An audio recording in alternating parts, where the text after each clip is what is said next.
Yo, what up? Welcome to Mo Boxing No Problem. I'm Jose Martinez Jr., and I am joined by three special guests today. We got Nationstopsprtz. What up, Nation Spot? And we got TJ from the Boxing Syndicate. What's up, yo? And we got All Rounds Boxing. What's up, man? Man, so we're here to talk about Amir Khan versus Kell Brook, which just happened yesterday. And, most people would say it happened, a few too many years too late, but it was still, fun while it lasted. What are your thoughts of the fight? I thought Amir Khan he looked better against Canelo. Yeah, man. I don't know. I didn't expect him to go like that. I definitely didn't expect him to get stopped like that. But I mean, I thought especially when he was showing that, he's been working out with Terence Crawford and all this, picking up some tips and tricks, whatever. I thought he was gonna do something, but with Bomac. I guess not. There was only I only saw speed, no power. That's all. That's all I saw from Cat. Just speed, running around the ring. I mean, personally, that's what it was. Yeah. That's exactly what it was. On the other hand, Kell Brook did look good though too. So it's like that's true. Kell Brook looked good. I mean, it became a one-sided fight after the second round because the first round, Khan got hurt. So, Brook was already showing his power. But the second round, Khan was showing his speed, that footwork.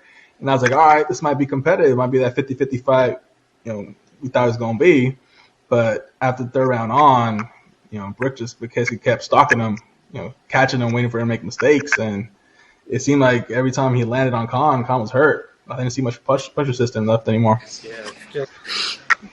Yeah, you already know how his chin is anyway. Everybody talk about it anyway. So it's like, I'm not really surprised. Like if the shots was there and he landed, which he did, obviously, this was bound to happen anyway. So it's just, I don't know. I don't know what it was about him. I don't know if he just wasn't ready. He got in his head. I don't know what it was. Yeah, because that was my prediction. I was like, Khan's gonna lose by KO because his chin suspect, and I think it would have ended that way if the referee hadn't stopped it. Eventually it would have been over with. Yeah. I was hoping for so for him to be. You hoping for like a highlight knockout? Yeah. Man, well, Khan is one of those fighters that always seems to talk himself into a big fight. He was trying to do it with Mayweather for the longest. Always calls himself like a pound for pound great, and I did kind of want to see Khan get that brutal, knockout. I was personally after all the talking he did, but Khan was just I still brawl with Brook, but I mean Brook's power was just the fact that he's originated like welter, and he was solid and big. Khan was he has the body of a lightweight 135, but just went up the ladder, to fight. Yeah, bro. That's a good point. Because they did have to meet at a catch weight of 149 pounds. Because Brook's set a 154 pounder. They were kind of moving down.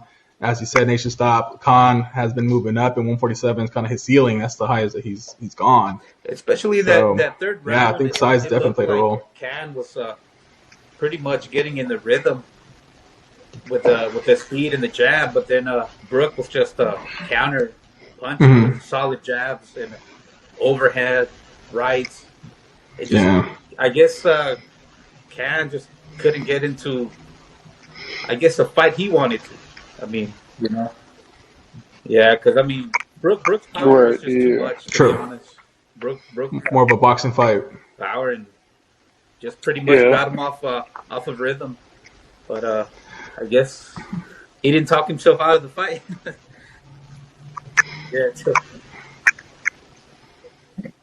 No, he didn't, and I'll give him props for that. The fact he wasn't knocked down at all. He took the punches, didn't take it all that well because you can see his legs kind of wobbling a few times. But he still was, he ended the fight standing up. And didn't wake up. He got to get out of that ring, sound, and realize, what was going to be the next step in his career, which was maybe a retirement, or so to speak. But yeah.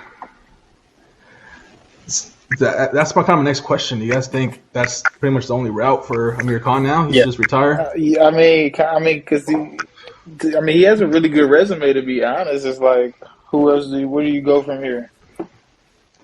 Yeah, because I was thinking, like, I don't think any of the top welters he can beat. No, definitely not. Especially those up and coming Virgil Ortiz, Boots Ennis, Conor Ben, asking and worse than Brook than Brook did to him.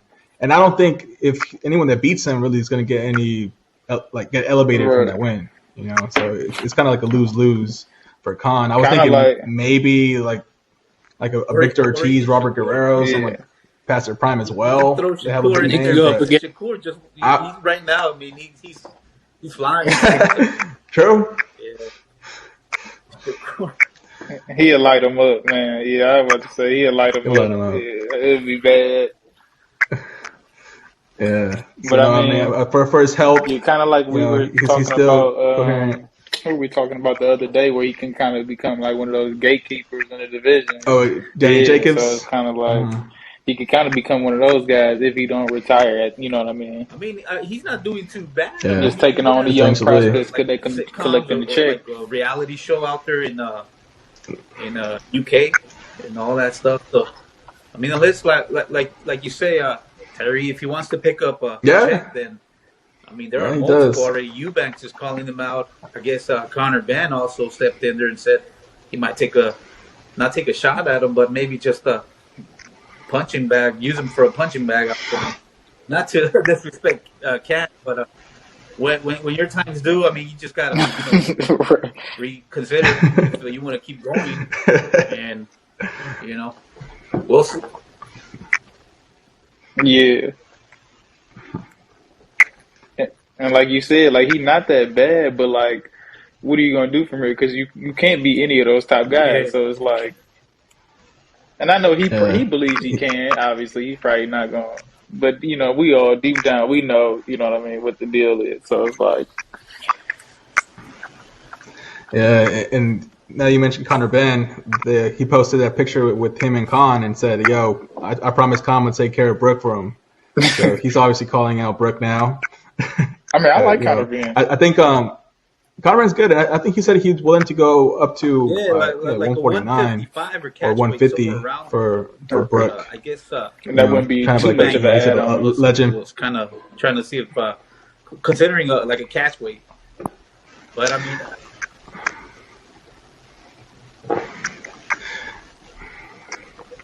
Exactly. Yeah. So I think Eubank wants him at the full 160 pound limit. He's like, yo, you went up to 160 for Triple G. He's like, you gotta do that for me too. But Brook is the one who wants to catch weight, with Cam too, I think he does have the bigger name at this point to command a catch weight. We're rooting for him. Yeah, so he does holler in like fans. So I mean, I wouldn't see not like. Oh yeah, for sure. Any of our American fighters will probably go out there, at a catch weight. And over in the UK, those are the guys. At least use him like a heavy hitter, like a big name to his resume. Anybody, any up and coming fighter's resume. I mean, I think that's what's going to happen with that. Right. Yeah, for sure. Because I mean.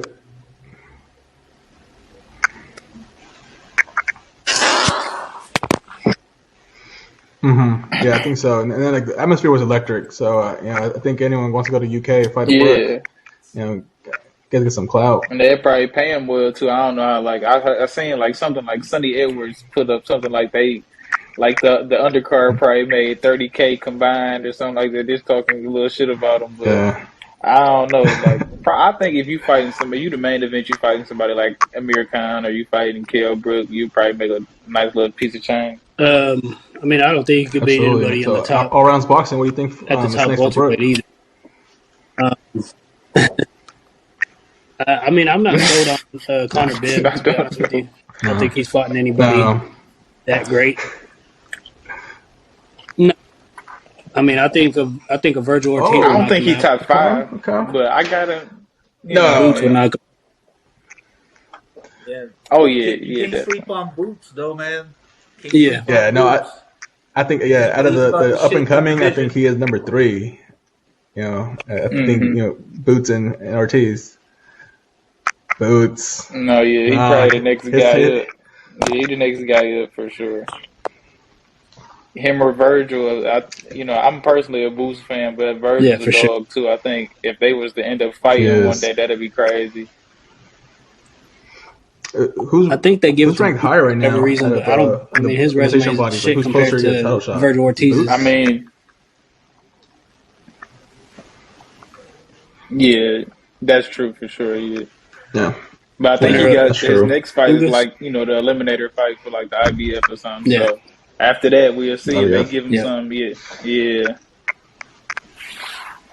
Spence Ugas winner. But Terence Crawford said he wanted that winner too.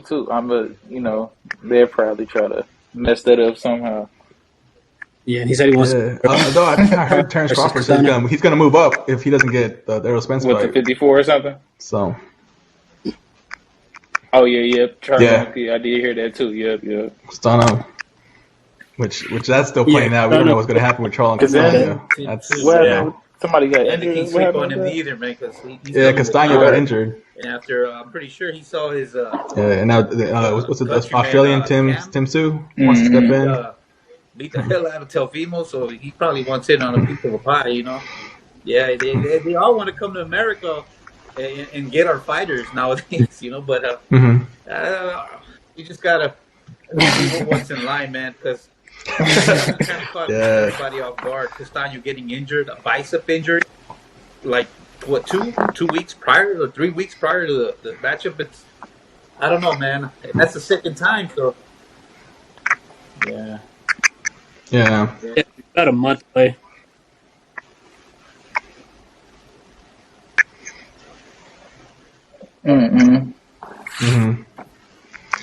Yeah. Well, I mean, the money's in the U.S. I think that's a reason why Tyson Fury hasn't really fought in the U.K. He's been making bank in Vegas with those Wilder fights. Shit, he about to get what he getting like a $38 million from Dillian White shit. So it's like that's true. That's a lot of money. Man, so all right. So just to wrap it up, Conor Brook, I think it was more one-sided than we thought, but. It was 2 past their prime fighters going at it, which was kind of what we watched. And none of them really have a chance against the top 10 welterweight. So it's either, getting another big name in the UK or just calling it a career. Either way. Yeah. I think they both accomplished already enough in the sport. Oh, yeah, definitely. Who do you do this? So, any other closing thoughts? No, man, I think he went Spence Ugas? Spence Ugas? I got Spence. I got Shakur Valdez. Easy money. That's what I I'm still on the fence, man, because Valdez against Miguel Berchelt surprised me. I thought Berchelt was just going to be a dog on them. So, I think Shakur. You got to be able to hit Shakur. So I'm probably leaning towards Shakur right now, but Valdez is a dog. He's in it. Sweet. That's the only thing. Can you touch him, or are you gonna be frustrated just getting popped the whole time? Just what I mean. Man, so it looks like we lost Nationstopsprtz. Hope he comes back. But in the meantime, why don't you guys tell the people where they can find you? Oh yeah, y'all can find me at it's the Boxing Syndicate on Instagram. Then you can find all our information. We'll have a podcast up soon. Then. I'll let Jose know about everything too. He'll let y'all know. Yeah, you can find me at All Rounds Boxing on Instagram. Also part of a podcast, Ramblin' Mob. Oh, sure. We're on Instagram as well. RAMBLINMOB. Yeah, we cover boxing. Well, I cover boxing, sports, and hip hop.